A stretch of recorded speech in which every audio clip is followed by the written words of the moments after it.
తమ్ముడు తన అన్నతో అమర్యాదగా బిహేవ్ చేశాడు. అన్న కోపంలో అతని మీద చేయి చేసుకున్నాడు. ఇదే విషయంలో తమ్ముడు ఇల్లు వదిలి వెళ్లిపోయాడు. 1 నెల తర్వాత తమ్ముడు అనారోగ్యంతో మంచాన పడ్డాడు.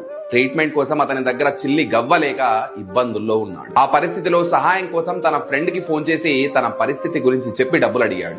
అతను మొహం మీదే లేవు అని చెప్పి కట్ చేశాడు. ఈసారి తన కజిన్ కి ఫోన్ చేశాడు. తనకు కొంచెం అప్పు కావాలి, ఆరోగ్యం బాగోలేదని తన బాధ చెప్పే లోపే లేవు లేవు అని ఫోన్ పెట్టేశాడు. ఆ టైంలో తనకి తన అన్న గుర్తొచ్చాడు. ఫోన్ కలిపాడు.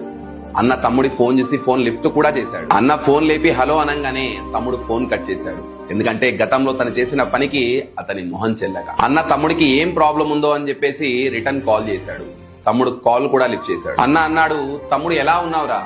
ఆ మాట వినంగానే తమ్ముడు ఏడుస్తూ, అన్న ఆరోగ్యం అస్సలు బాగోలేదు, హాస్పిటల్లో చూయించుకోవడానికి పైసా లేదు, ఎవ్వరికి ఫోన్ చేసి హెల్ప్ అడిగినా చేయడానికి ముందుకు రావట్లేదు అన్నాడు. తమ్ముడి